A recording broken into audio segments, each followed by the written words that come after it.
May the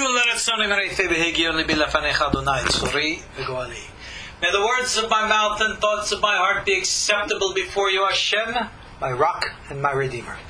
Shalom and welcome all to our ongoing classes in how to live a godly life, legends of the mystical Talmud. I'm, of course, your host, Ariel Tzadok, and you find me online, KosherTorah.com. Well, tonight we are going to learn a very interesting little selection from the tractate Succah in our English version of the Yaakov by Rabbi Finkel. We are going to begin on page 228 and possibly go through page 229. Just to time date us, we are right now in the intermediate days of the Festival of Booths, the Hag HaSukkot. And for those of you who are not familiar, the traditional reading of the prophets for the first day of the holiday is from the book of Zechariah, chapter 14, which speaks of the great war to come where Jerusalem is breached and havoc reigns in the city. And then there is a great earthquake upon the Mount of Olives. It splits in half, and along comes Hashem with the holy ones and wipes out the armies that have invaded Jerusalem. The punishment upon all of those nations is that they are each to come annually, their representatives, their ambassadors, to observe the holiday of the Feast of Booths in Jerusalem annually, or Hashem punishes them. Needless, I should say, being that the prophecy mentions that the Feast of Booths, the holiday of tabernacles, will then become an international holiday, observed by all the nations, that they will remember that God is King over all the world. That is why this prophet's reading is read on this day, because even though the Festival of Booths today is a Jewish holiday, prophecy states that one day will be a holiday for the world. Now, in the tractate Succah, which discusses the laws of the ritual of the building of the Succah booth itself and the 4 traditional species which are used in the ritual prayers at this time, we're going to discuss a very interesting little teaching. Isn't so little. It's entitled here in our English selection, The Slaying of the Evil Impulse. But it opens up a very interesting discussion. It quotes here from Zechariah, not the 14th chapter which we are familiar with from our reading of the first day, but 2 chapters before, in chapter 12. Now, in order to understand chapter 12, I should say in order to understand chapter 14, one has to begin with chapter 12. Chapters 12, 13, and 14 form a single vision for the prophet. It begins like this. Chapter 12 states that God, in the end of days, is going to make Jerusalem a heavy stone, that whoever tries to pick it up is going to get a hernia. And all of the nations are going to come round about to try to attack Jerusalem, but then God is going to send a great tumult on them. They're going to be overturned. They're going to be destroyed. It states that the house of Judah is going to rise up and fight the enemies. That the house of David is going to fight with such overwhelming zeal and force that the enemies who come against Jerusalem will be totally defeated. And then, after a period described in the later part of chapter 12 and 13, the enemy comes again, a second time, this time entering into Jerusalem, this time breaking into the city, wreaking havoc, like chapter 14 says. So therefore, a clear, careful reading of chapters 12 and 14, of course with 13 in the middle, clearly show that we are speaking of two distinct and completely different attacks on the city. They are not one and the same. In the first one, the armies of Israel successfully repel their enemies. And in the second one, does Hashem come with the army of angels. This is important to distinguish because of what comes now.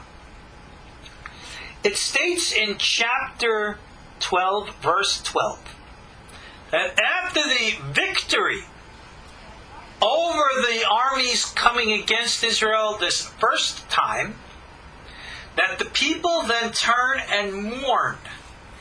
And the language used is so peculiar because it switches grammatically from the first person to the third person. And it's curious whether the third person is referring in the singular or as the grammar would imply, or possibly in the plural as the intent would imply. And it states there, they will mourn the one who was slain. Actually, it says the one who was stabbed.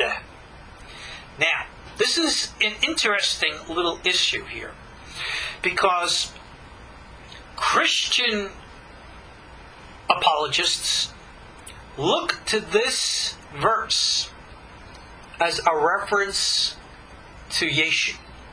They believe that Yeshu was, of course, crucified, and that as he died, a Roman came and stabbed him with a spear, and that this verse speaks of Yeshu's second coming, and that the people are then going to see Yeshu and mourn over him, and that is how they interpret the second coming.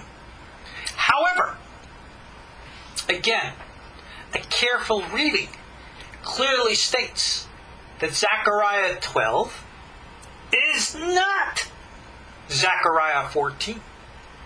Zechariah 14 is when Hashem comes, some interpret that as Mashiach, with the angels.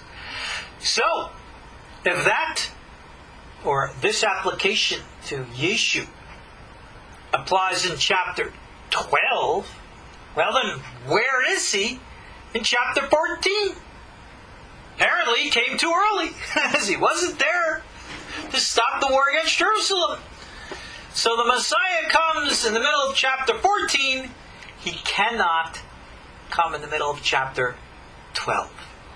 So, the authors, and the Jewish authors in the Christian, or what became the Christian tradition, obviously were making references midrashically, what we call agadically, like the rabbis, because in all due respect, the original Jewish authors of this material were influenced by the rabbinic way of thinking, the rabbinic way of writing. That's what they did. But unfortunately, that could never translate or be embraced into the non-Jewish communities, which later grew into the Christian communities detached from, devoid from their Jewish origins. And so, Zechariah 12 became interpreted one way when its intent was clearly something else. What else could it be? That is where our Gemara picks up. So the Gemara then asks, well, it says that they're going to mourn, mentioned in Zechariah 12:12. What are they mourning about? Rabbi Dosa and the rabbis, they have different opinions. One holds that the people mourn the slaying of the Mashiach, son of Yosef, who was the forerunner of Mashiach, son of David, the herald of the true messianic age. Some will say that in this first battle for Jerusalem, the leader of the Jewish people at that time will be killed in the battle. That even though they will be victorious, their leader will still fall, making it a bittersweet victory. Now, many of you might remember the famous Israeli rescue of hostages on July 4th, 1976 in the Entebbe airport in Uganda. They went in there with a lightning strike, wiped out all the terrorists with minimal casualties, with only one soldier being killed. That, of course, was the older brother of the present Prime Minister of Israel, Benjamin Netanyahu, his older brother, Yoni. Bittersweet victory. It was kind of like that. No, not that he was Mashiach ben Yosef or anything of the kind, but kind of like that. That is how it's portrayed. Now, the Mashiach ben Yosef is portrayed in literature of a much later date than original Mishnah sources. We do not find a reference to a Mashiach ben Yosef in the original apocalyptic literature of early temple times. The concept developed later. And very interesting how that developed. I don't want to digress too far from our point here. But according to the legend, a Jewish leader is to come who is supposed to be of the Joseph tribes as opposed to the Davidic tribes. He is to be a leader of the Jewish people, to lead them in the war, bring them the victory spoken of in Zechariah 12, whereas at the same time, he himself falls in the battle. And the people mourn his passing. That is one interpretation.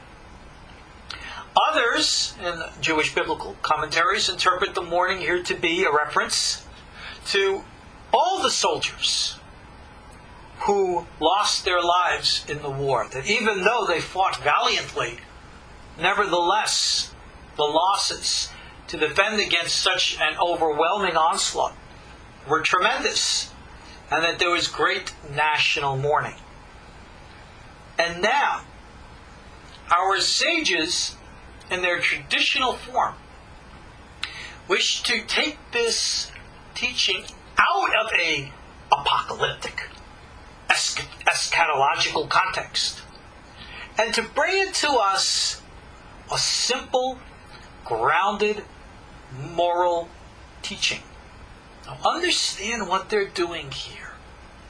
Because even though Zechariah 12 clearly is eschatological in nature, apocalyptic, speaking of the end of days and all of the messianic prophecies, as it began, it says Rabbi Dosa and the rabbis have a different opinion. Alright? They don't want to emphasize the nature of the apocalypse here, but rather something more relevant to us today. And this has always been the way of our sages. They're not so much interested in perpetuating doctrine, creed, polemics, or prophecy, but rather to focus, as the Torah, as God Himself has commanded, on morals, ethics, character, behavior. So, even though the, if you will, as we say in Hebrew, pshat, the simplistic or straightforward interpretation of Zechariah 12 would most likely be a reference to Mashiach ben Yosef, it says that the others, getting back to our text, maintain that they are mourning the slaying of the evil impulse. An evil impulse in Hebrew, Yetzer Hara. Now, what is a Yetzer Hara? According to the Jewish understanding of psychology, all human beings have two impulses. An impulse to do good and an impulse to do bad. And they're in constant state of conflict with one another.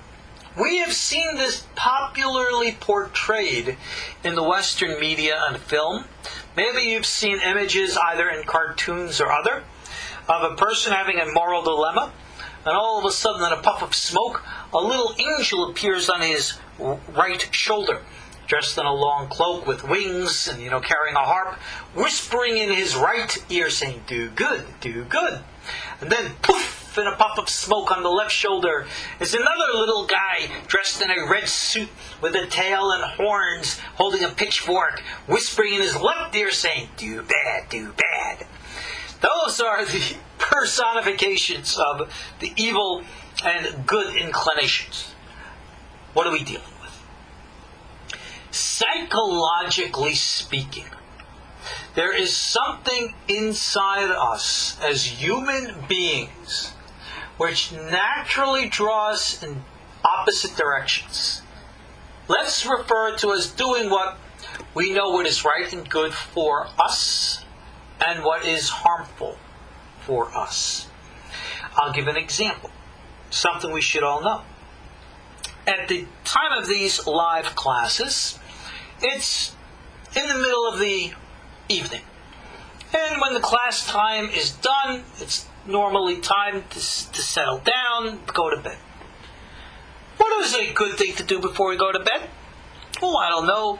Wash up, maybe have a cup of tea or something else to calm us, relax, and go to sleep. Would it really be a good time to have, let's say a pizza pie and a scoop of ice cream? How about a milkshake? Alright? I don't think so. How about a cup of coffee? Oh, that keeps us up. But I like these things. They taste so good. That might be true. But it's not the right thing in the right time in the right place. And therefore, it's not good. I don't know if I'd go so far as to call it evil as much as inappropriate. But yet that little voice, that little devil standing on our left shoulder with the pitchfork saying, "You know you want it." Nom, nom, nom, nom. Or, when you have an opportunity to do something worse, to cheat. Cheat on a spouse, cheat on your taxes, cheat on the law. How many people look both ways and say, well, no one's watching, so I can get away with it? But why would you condone being a cheat? Regardless of who's watching, you're watching. What it's boiling down to here is issues of character, issues of morals, issues of proper behavior. There is always that which is within us saying, let's do the easy thing, the comfortable thing, the desirable thing, the enjoyable thing. As opposed to, let's do the right thing, the disciplined thing, the necessary thing, the proper thing. That pretty much boils down the difference between the good and evil impulses within us. And every day, each of us human beings has to deal with this conflict. And the conflict will be with us pretty much to the day we die. Now, the only real solution, if I can use such a term, to this conflict is a word today which is a dirty word. And it is discipline. Bottom line, the only way we ever get things done today is discipline. Where in which we say, yes, I really want to, but no, I'm not, because it's not right. That's what it boils down to. And that is ultimately where we have to focus our lives. This is actually the message that our sages are trying to teach us. This is the secret of serving God. We have within us intelligence, wisdom, knowledge, a sense for something greater than what we already are and what we already have. We know we can do, we can be better. And yet if we decide not to be, whose choice is that? If we turn around and mess up our lives, is it not usually because of choices that we ourselves make? If you look in the mirror tonight, and you see a big parched belly, and your doctor says, you got to lose weight because, it's really unhealthy for you. And you say to yourself, yeah, I know, but what? But what? Do you exercise? Do you eat properly? Now, I will tell you, I'll speak personally. I confess to you, I'm a man in my mid-50s. Okay? I confess, I am a lazy person. I am. But I know my laziness. I know that I am lazy. And since I was a man in my 20s, I have literally beaten my laziness, kicked it in the pants. And I can say, I pray with humility, that there hasn't been many days since my 20s that I've ever risen after sunrise. That's me. That's how I fight my laziness. I discipline it. I, most likely like all of you, have a sweet tooth. I don't think I've met a piece of candy I didn't like. But you want to know something? When I'm a teenager, and when I'm in my 20s, and I don't have to worry about my weight or my teeth, we don't pay attention. But as we get older, and we see the results of bad eating, that every year your waist goes up an inch or two, and your teeth rot out, that the doctor says, gosh, you can't even fill a cavity. We got to either do a root canal or yank it out. You start to realize that, candy still tastes good. Yum, yum. But maybe I got to cut it down. Instead of eating, one of those big bars, maybe one of these little bite sizes. And then, maybe only 1 or 2 a week. Calm things down. Someone is asking a question here in text. Is convenience over discipline more of an issue today than in the days of our sages? No, I don't think so. I think the problems of discipline today are as much as they ever were. What we have today is more opportunity. Because in the days of old, people were busier. You had to get up early. You didn't have the comfortability of being in a preheated home. You had to go out and chop wood and throw it on the fire because the house was cold. And then you had to go out and work. When you went out and worked, there was no such thing as an 8-hour day with breaks, lunch hours, going home at 5 or 6, right? Turning on the telly, right? Putting in a microwave dinner. No, you worked. People were much more involved, had less free time, which enabled them less choices. So that's why idleness leads to bad choices. People get bored and they do dumb things. So ultimately, discipline is the great lesson of toning things down. Now notice, I didn't say, for example, as I say, I confess, I love a sweet tooth. But now, a little candy here and there. Maybe 1 piece. Once, twice a week, that's okay. Honor of the Shabbat, that's okay. But, when you see that waistline going up, or your doctor says something's going on, you better pay attention. And if that becomes a problem, discipline it. You don't have to go cold turkey, meaning complete abstinence from everything, unless you really can't control yourself. But think about it. I'll give it another example. In my earlier years, I smoked cigarettes.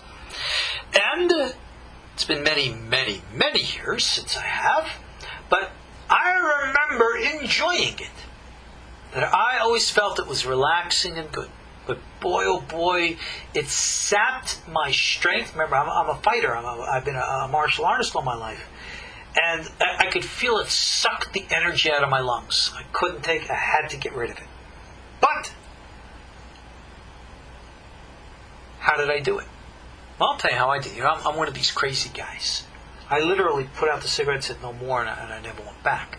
But my point is, if a person cannot control themselves, then they have to go cold turkey. But if they can control themselves, here and there, person literally had a cigarette once or twice a week if they can control that, I don't consider that an issue. I don't even think medically that would be considered an issue. I gave mine up because I couldn't handle the way it was affecting me. So I got rid of it. I have to admit, I still enjoy a nice, good old fat stogie cigar from time to time. But, well, whatever. But again, you control. It does not control you. That is the point. So why then would the sages say that we'd be mourning the slaying of the evil impulse? Continuing, our text says, it's understandable to interpret this text according to the one who holds that it means the slaying of the Mashiach, the son of Yosef, right? Since that's in keeping with the verse. As they said, they will look upon me because of those who they have stabbed, and they will mourn over him as one mourns over an only child. Again, Zechariah 12:10. That, as we said, is legitimate and literal interpretation. So how is it implied that the sages would be mourning the loss of the evil impulse? It doesn't make sense. We should be rejoicing it. So the question again is asked, but according to him who explains the reason to be the slaying of the evil impulse, that's the occasion for mourning? And it says it should be occasion for rejoicing. So why do they cry? So he says it can be explained as Rabbi Yehuda expounded. In the messianic age, the Holy One, blessed be He, will bring the evil inclination and slaughter it in the presence of the righteous and the wicked. What does that mean? The evil inclination is not a thing. It's not a person. It's not an angel. God's not going to take some big old magic sword and chop it in half. But this teaches us something very profound. What we refer to as the messianic age, as referred to in the prophecies of Jeremiah, chapter 31, what he called the true new covenant. It states that God is going to write His law on our hearts. No longer will man have to say, know the Lord, for they will all know me from the young to the old. In other words, we rabbis, we're going to be out of a job. Because everybody's going to know the truth. How? Fundamentally, psychologically, there's going to be a paradigm shift in human consciousness. There's going to be such an overwhelming evolution of the collective psyche, wherein which the physical and the spiritual will be completely reintegrated, and reality will become clear, so that there will be no more room for rationalization, justifications, confusions, self-deception. We will all know that that little piece of candy is great to have. And we will all know that it's unnatural for us to have more than what we want. We will know that a little is good. And we will instinctually, naturally, intuitively know when enough is enough. And that's that. That's a level of consciousness which today we do not have. When we refer to the coming of Mashiach and what that actually means, there's supposed to again be a transformation of the entire human psyche. That literally, as Jeremiah says, God's going to put His word in our hearts. What exactly and how that exactly is going to be implemented, who knows? But fundamentally, there's a paradigm shift in human consciousness, wherein which we are going to evolve to such a point where we're going to look back to our previous lack of disciplines as a primitive, infantile lifestyle, wherein which we're going to say, if you allow me to paraphrase, ew, we were like that? Ew, that's gross. Ew, that is the way you're going to say they were. ew. We are so much more beyond that. So, that's what it means when it says the evil inclination is going to be slaughtered. It's not just going to be disciplined. It's literally going to be gone. We are going to return to a level of such natural instinct that we will no longer have a mind confused and clouded by this detached intellect which seeks to rationalize through phantasaical thinking to make something that which it's not. And therefore, as we return to that natural way, evil will no longer be an integrated part of us. It will naturally evolve out of us. We will have evolved beyond it. So to the righteous, what are they going to say? To the righteous, the evil inclination, says here, will look like a mighty mountain. And to the wicked, it will look like a thread as thin as a hair. Because the righteous and the wicked both are going to weep. The righteous will weep and say, how were we able to overcome such a towering mountain? The wicked will weep, saying, how is it that we were unable to subdue something as thin as a thread? Do you understand what they're saying here? For the righteous, they will recognize what they have overcome. Discipline is never an easy thing. If discipline was an easy thing, everybody would do it. And it wouldn't deserve any merit. Who deserves merit for breathing? We all breathe. You don't get a pat on the back, good show, that's great breathing. No, everybody does it. It's natural. But discipline? No. Discipline, no. It requires great effort. And when the time comes, we will look at the amount of effort that we have extended and say, wow, that really required a lot. And we're going to literally cry in joy saying, thank God that we were able to overcome. Whereas those who were never able to do that, they're going to look at their lack of effort and see how little they have invested. And say, gee, look how much we didn't do. As little as a thread, that's all we did. Look how much we've lost. Why are they called wicked? Because evolution is not equal. When the righteous, in quote, receive their reward, it's not just that God's going to pat them on the head like a good little doggy and give them a bone, but rather, because they have made the efforts here, and now their souls will naturally evolve into a higher state corresponding to that which they've been able to accomplish here. Whereas, the same as the wicked, they will evolve and grow. But into what? What have they become in this life? Think about growth as an exponential factor of, 10. So if you are in this world a 10, then 10 to the 10th power is pretty high. Whereas if in this world you're only a 1, then 1 to the 10th power is still 1. Think about that. All we have to do in this world is go from 1 to 10. And then God, when Mashiach comes, we evolve through whatever means God will so ordain, extends to us an exponent of 10.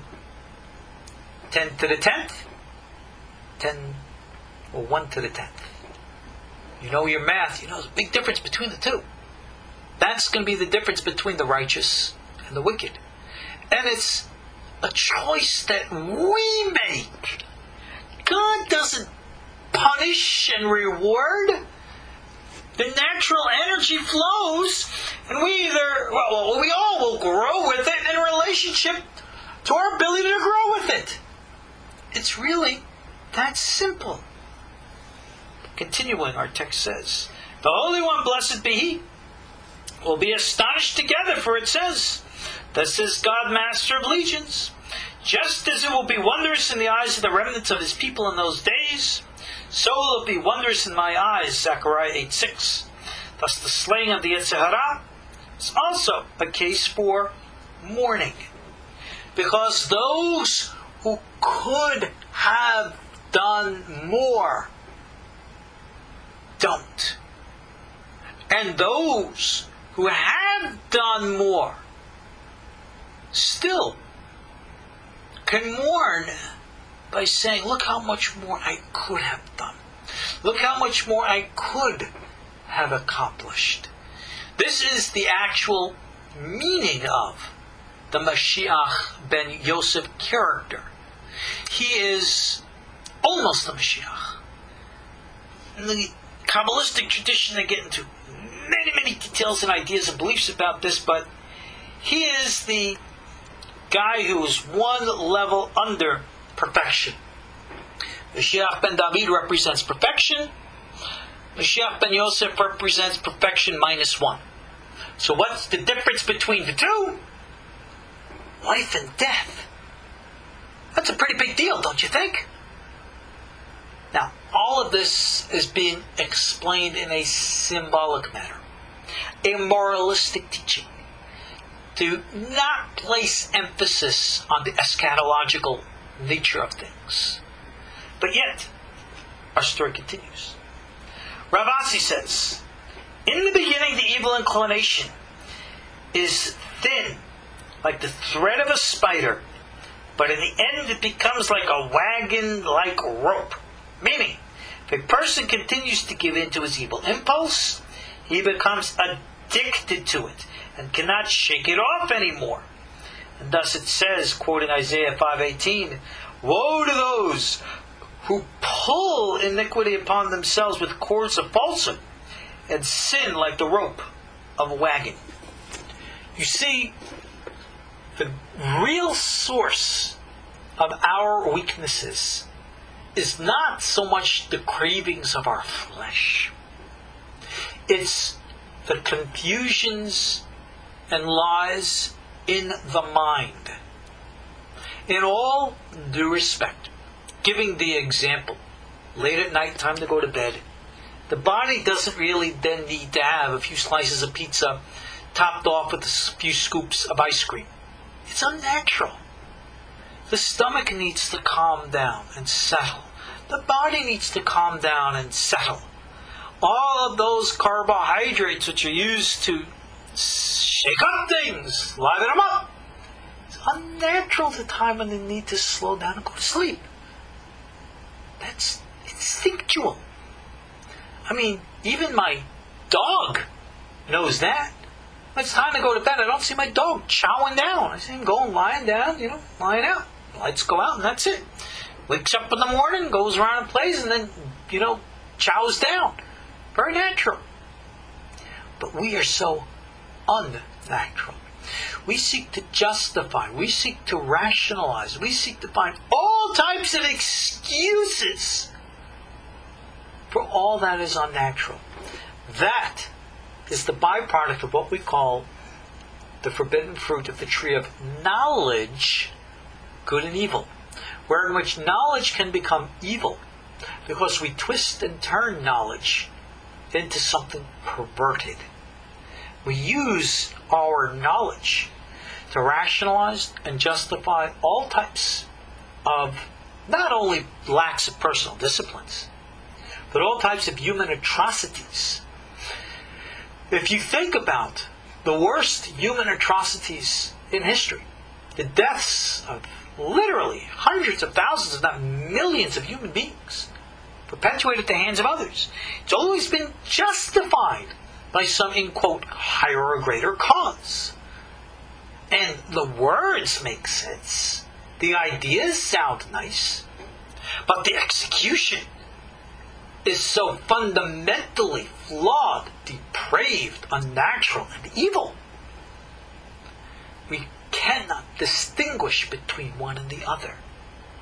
if our minds allow us to cloud what is natural. That is the message that is being taught here.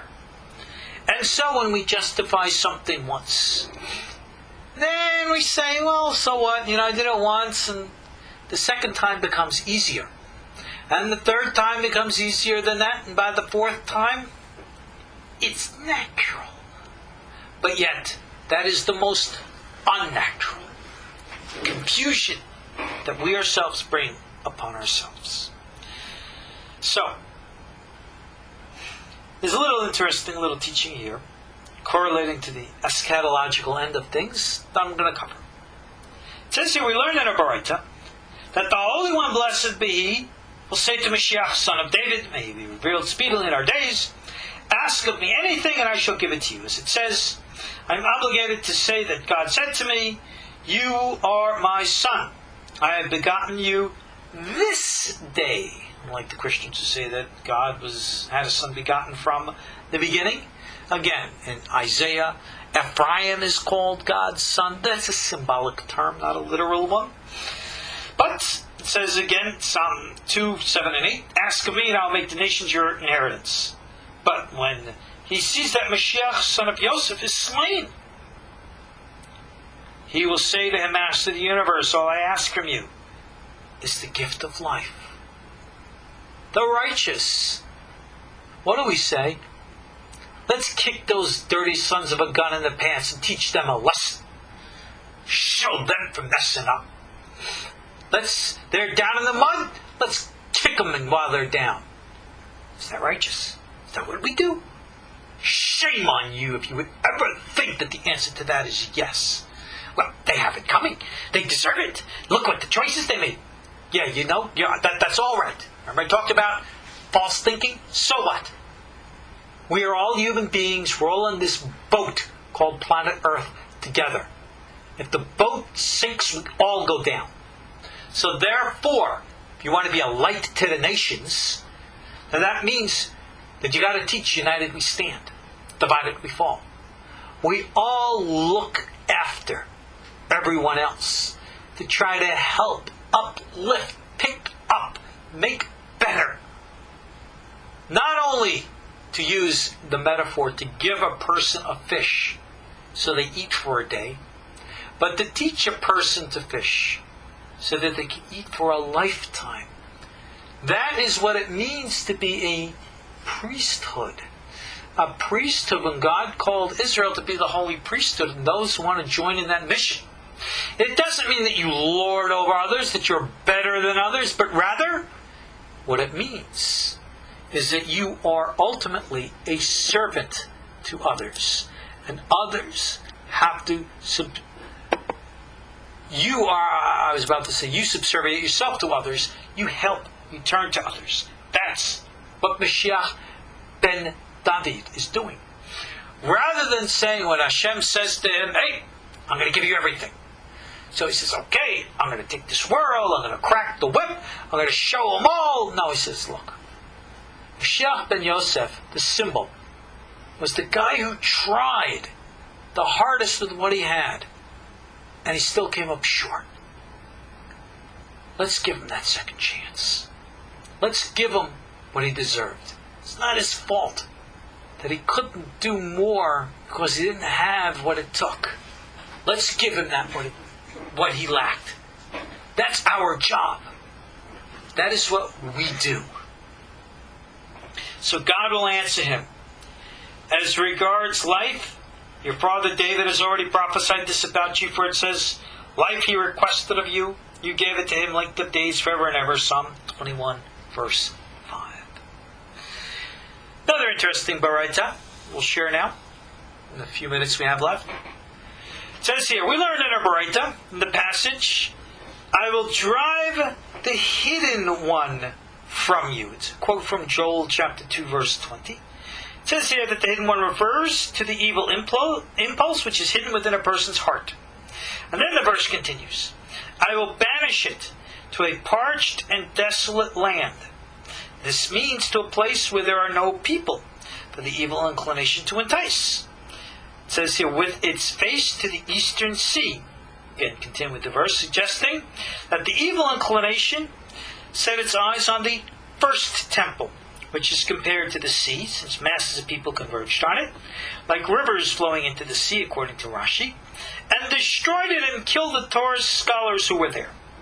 And its rear to the western sea, again continuing in this verse, again they apply this metaphor, that the evil inclination set its eyes on the second temple and destroyed it and killed the Torah scholars that were in it. And again it continues to quote, its stench will go up and its foul smell will rise, meaning that the evil inclination leaves the other nations alone and entices only Israel. Oh, what is that? Don't look at Israel as just being a historical nation of people, but rather Israel spiritually, all those who seek to serve God. You see, using this symbolic verse, what it is stating here, the evil inclination set its eyes on the temple to destroy it. What? It's like a person? No. What it means is that the temple supposed to represent the best of humanity. The temple in Jerusalem is one of the ancient wonders of the world, and people from all nations would go there, both in the days of Solomon and the first temple, and in the days of the second temple. Those were special places which people were awe of. And it says here that the evil inclination set itself against it. Well, what does that mean? That there was always conflict in the individuals of the nation between the best thereof and the worst thereof. Not just between the people, but the best thereof and worst thereof within each and every individual. And it states that at the time of both, all the scholars, all those who were considered God's people, ended up paying the price. But isn't that always the case? Everyone wants to think that because you're good, that means you're protected. Well, there's an old saying, good guys finish last, and sometimes that's true.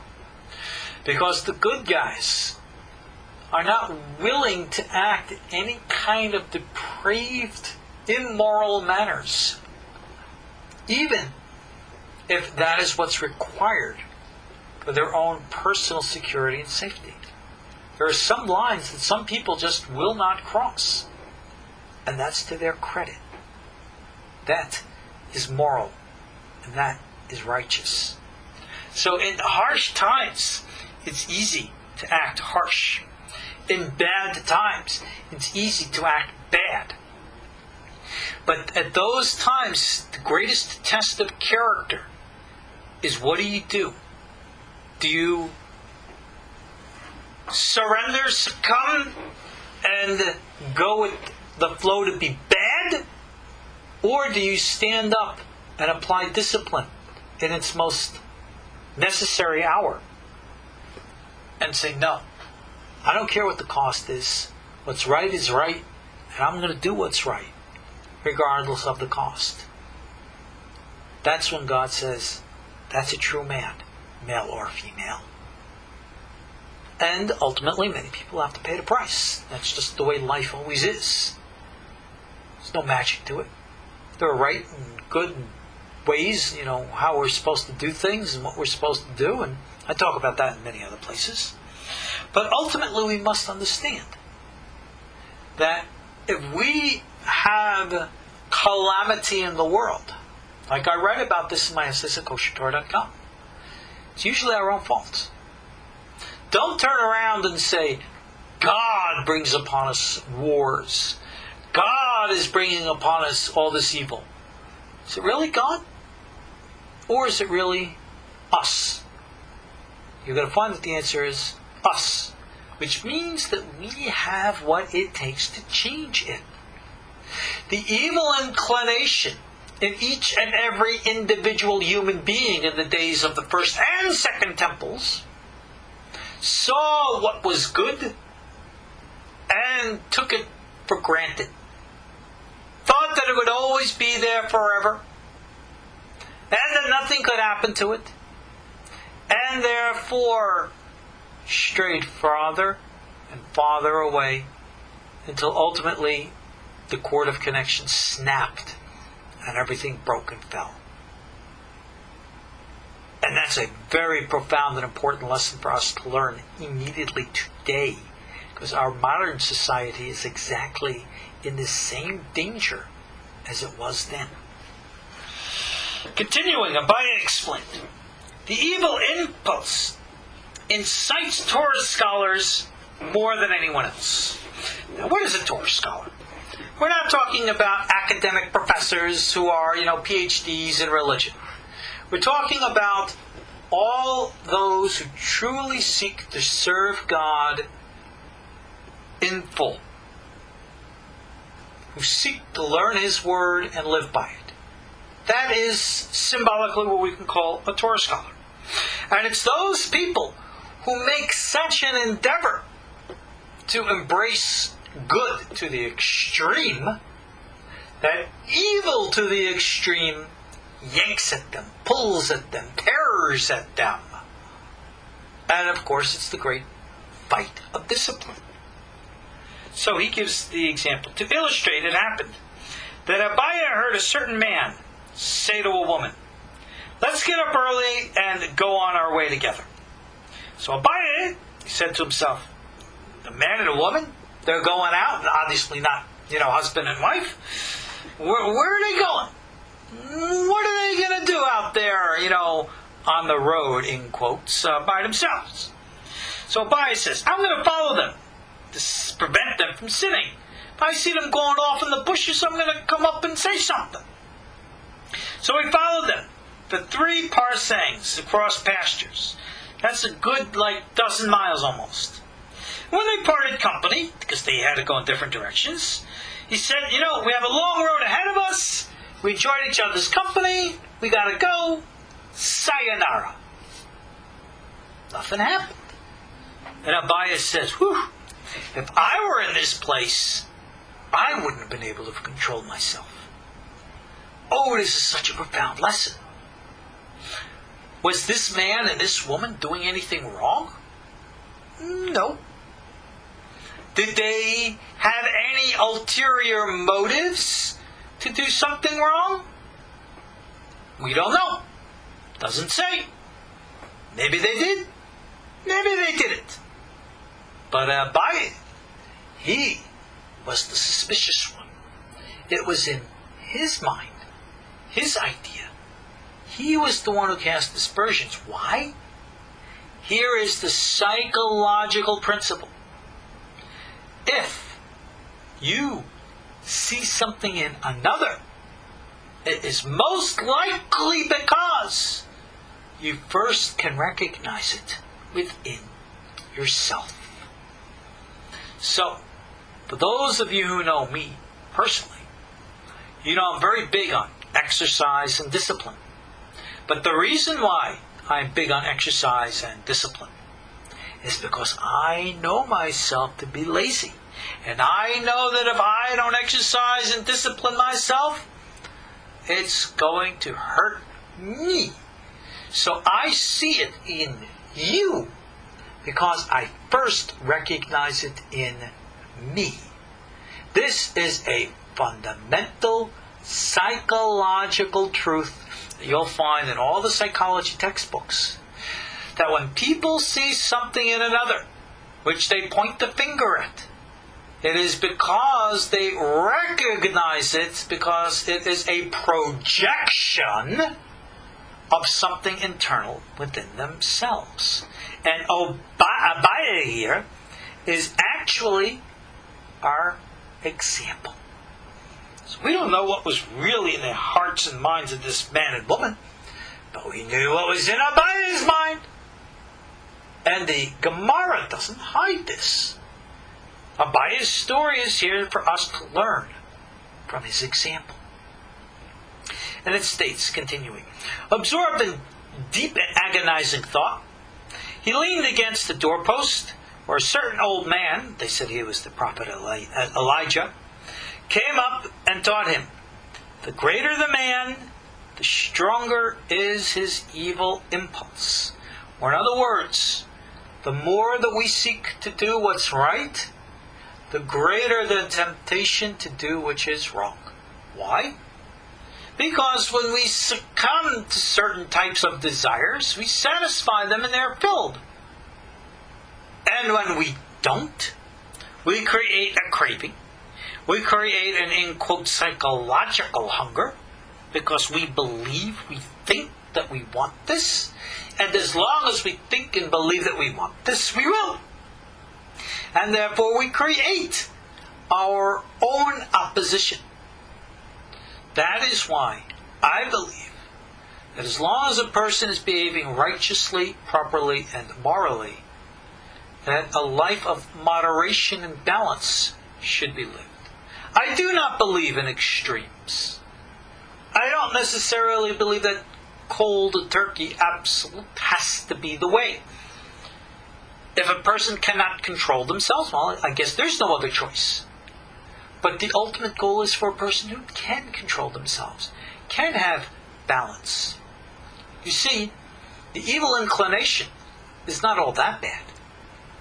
Indeed, you find in later literature, the Kabbalistic literature, the schools like the Ariel and the Ben Ish Chai, who speak of what's called the Tzad HaTov Sheba Yetzer Hara, the good side within the evil inclination.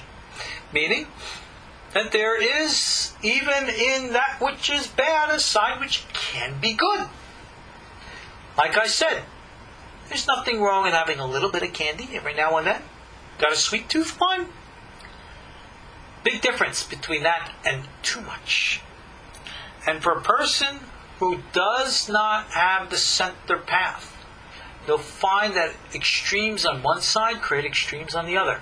This is a significant problem in modern day religion, where people try to cut out everything that they consider bad and end up becoming absolutely defenseless to any exposure to that which they fear.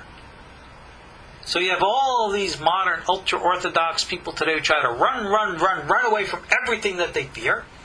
And the minute that they have even the smallest of exposure, immediately succumb to the worst, most depraved forms of everything. Where normal people would have a problem.